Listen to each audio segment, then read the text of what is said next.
అందరికీ కూడా నమస్కారము. అరెస్టు చేసిన 73 రోజుల తర్వాత గౌరవ కోర్టు బెయిల్ మంజూరు చేయడం జరిగింది. దాదాపు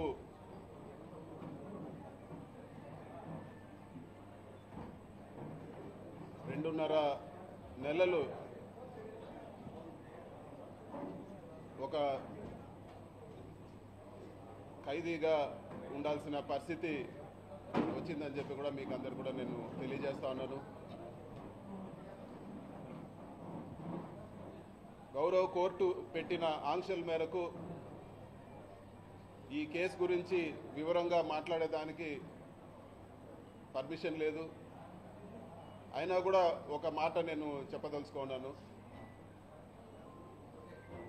గౌరవ కోర్టు ఇచ్చిన బెయిల్ ఆర్డర్ని ఒకసారి చదవమని కూడా నేను అందరిని కూడా అడుగుతున్నాను. దాంట్లో ఇచ్చిన పాయింట్స్ 100% నిజమని చెప్పి కూడా నేను తెలియజేస్తా ఉన్నాను. గౌరవ కోర్టు ఏదైతే ఆర్డర్లో విషయాలు చెప్పిందో అవన్నీ కూడా మీ అందరిని కూడా నేను ఒక్కసారి చదవమని చెప్పి కూడా నేను కోరుతా ఉన్నాను. ఇది వరకు ప్రెస్ మీట్ పెట్టి చెప్పడం జరిగింది. ఎన్ని ఇబ్బందులు పెట్టినా కూడా, ఎటువంటి ఇబ్బందులు పెట్టినా కూడా ఎదుర్కొనేదానికి సిద్ధంగా ఉంటామని చెప్పి ఈరోజు ఇన్ని రోజులు జైల్లో పెట్టిన తర్వాత కూడా మళ్ళీ అదే మాట చెప్తా ఉన్నాను. ఎక్కడ కూడా అధైర్యపడే ప్రసక్తే ఉండదు.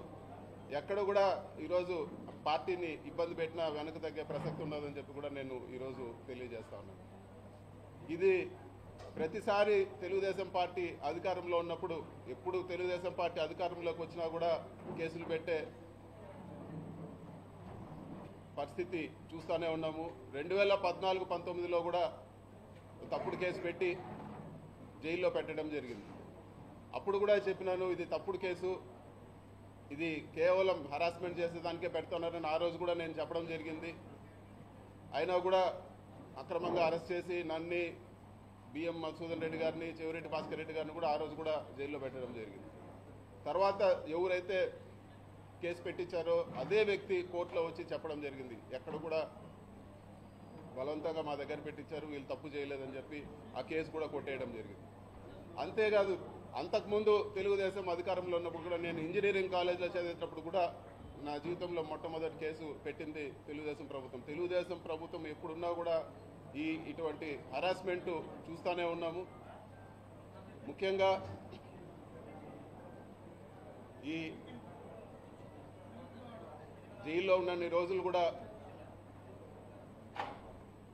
ఈ కష్టకాలంలో అండగా నిలబడిన మా పార్టీ అధ్యక్షులు జగన్మోహన్ రెడ్డి గారికి, అదేవిధంగా మా పార్టీ గౌరవ పెద్దలకు, మా పార్టీ క్యాడర్కి అందరూ కూడా వెన్నంటుండి సపోర్ట్గా ఉన్న ప్రతి అందరికి కూడా మనస్ఫూర్తిగా నేను ధన్యవాదాలు తెలియజేస్తా ఉన్నాను.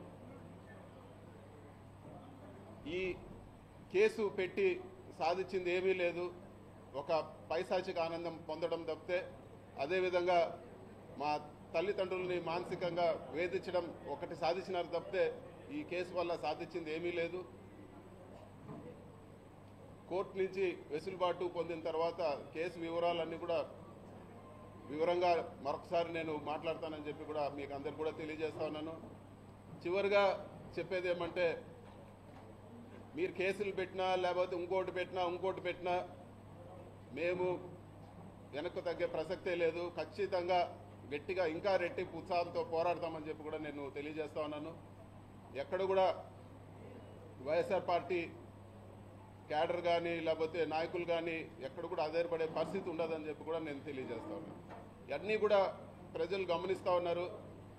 ఇవన్నీ కూడా ఒక డైవర్షన్ టాక్టిక్స్లో భాగమే అని చెప్పి కూడా అందరూ కూడా గమనించాలని చెప్పి కూడా నేను కోరుతా ఉన్నాను. ప్రభుత్వం చేయాల్సిన పనులు పక్కన పెట్టి ఏదో ఒక అభూత కల్పన చేసి రకరకాల కేసులు పెట్టి నాయకులందరినీ కూడా జైళ్ళల్లో పెట్టి సంబంధం ఉన్నా లేకపోయినా ఎట్లంటే అట్లా జైళ్ళల్లో పెట్టి ఇదంతా కూడా వాళ్ళు చేయాల్సిన పనుల నుంచి డైవర్షన్ చేసే పరిస్థితి ఉందని చెప్పి కూడా మనం అందరం కూడా తెలుసుకోవాలని చెప్పి కూడా నేను తెలియజేస్తా ఉన్నాను.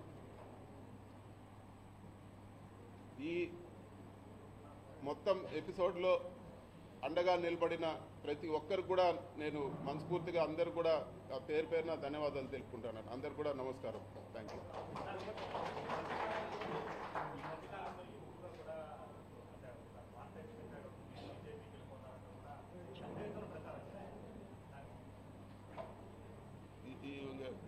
దానికి అర్థమే లేదు. ఇవన్నీ కూడా కట్టుకథలు. తెలుగుదేశం నాయకులు కావాలని బురద కొట్టే పని. కానీ దీనికి నేను సంజాయిషి ఇచ్చినా కూడా అర్థమే లేదు.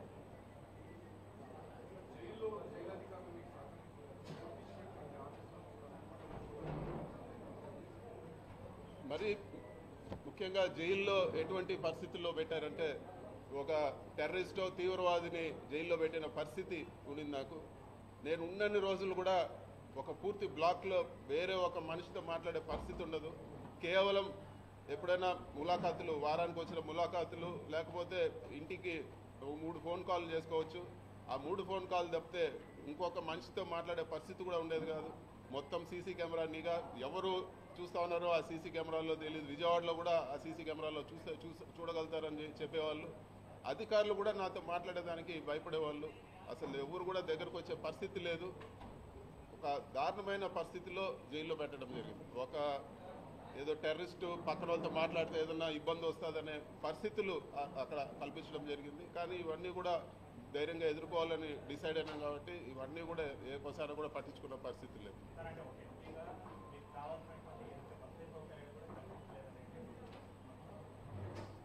కోర్టు వసతులు కల్పించే విషయంలో కోర్టు ఆదేశాలు ఇచ్చే వరకు, కోర్టు నుంచి ఆదేశాలు ఇచ్చే వరకు ఏ ఒక్క వసతి కూడా జైల్లో కల్పించలేదు. వాళ్లకు చూస్తానే నాకు అర్థమైంది, జైలు అధికారులకు విపరీతమైన ప్రెషర్ ఉన్నది.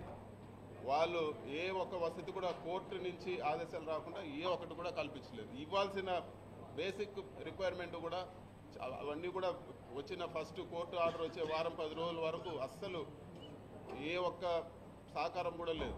ఇవ్వాల్సిన ఫెసిలిటీస్ కూడా, మిగతా ఖైదీలకు ఇచ్చే ఫెసిలిటీస్ కూడా నాకు ఇవ్వలేదు.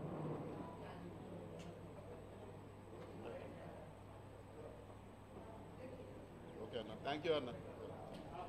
మీరు మాట్లాడుతున్నారు.